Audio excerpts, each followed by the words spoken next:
G7 정상회의에 초청받아 캐나다를 찾은 이재명 대통령. 또 다른 초청국 앤서니 앨버니지 호주 총리와 양자회담을 가졌습니다. 한국과 호주 관계가 지금보다는 훨씬 더 협력적인 관계로 미래지향적 관계로 발전하기 바랍니다. 이 대통령은 6.25 전쟁 당시 호주의 파병을 언급하며 그 공헌으로 대한민국이란 나라가 살아남았다고 말했습니다. 우리나라가 호주의 자원에 상당히 의존한다며 경제적 관계도 강조했습니다. 양 정상은 한반도 평화와 북핵 문제 해결에 실질적 진전을 위한 소통과 협력도 강화하기로 했습니다. 앞서 이재명 대통령은 시릴 라마푸사 남아공 대통령과도 양자회담을 가졌습니다.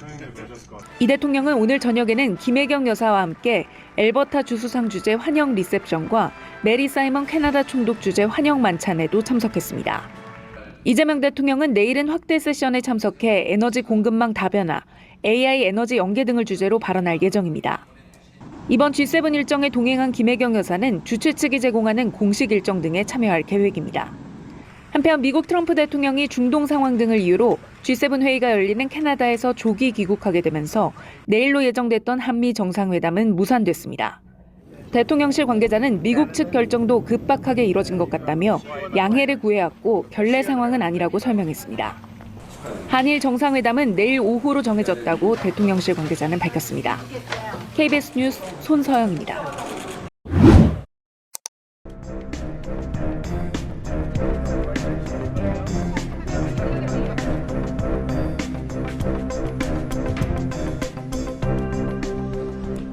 네, 여러분 위성락입니다.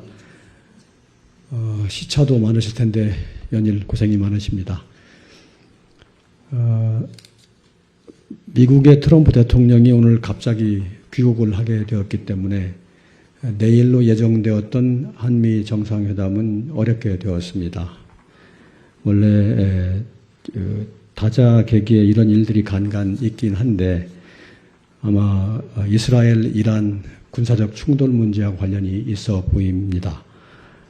미측으로부터는 그런 상황이 생긴 언저리에 저희한테 양해를 구하는 연락이 왔었습니다. 그리고 일본하고의 정상회담은 내일 오후로 정해졌습니다. 그리고 관련 사항이 있으시면 제가 답변을 드리겠습니다.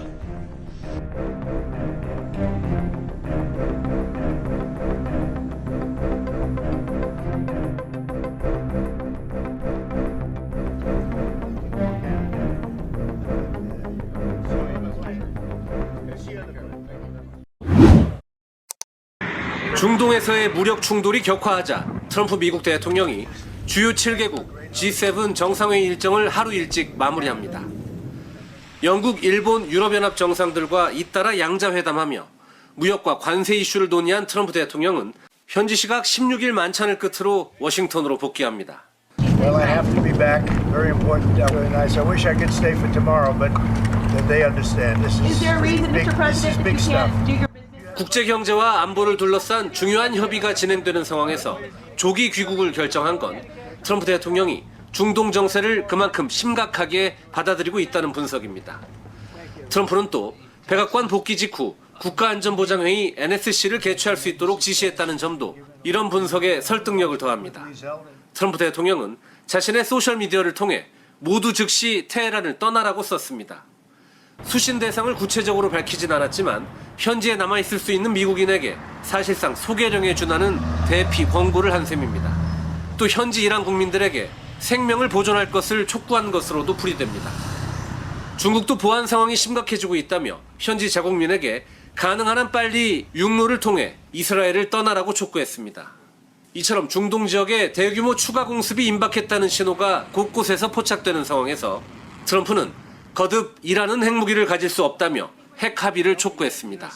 I gave Iran 60 days and they said no, and the 61st you saw what happened. Day 61.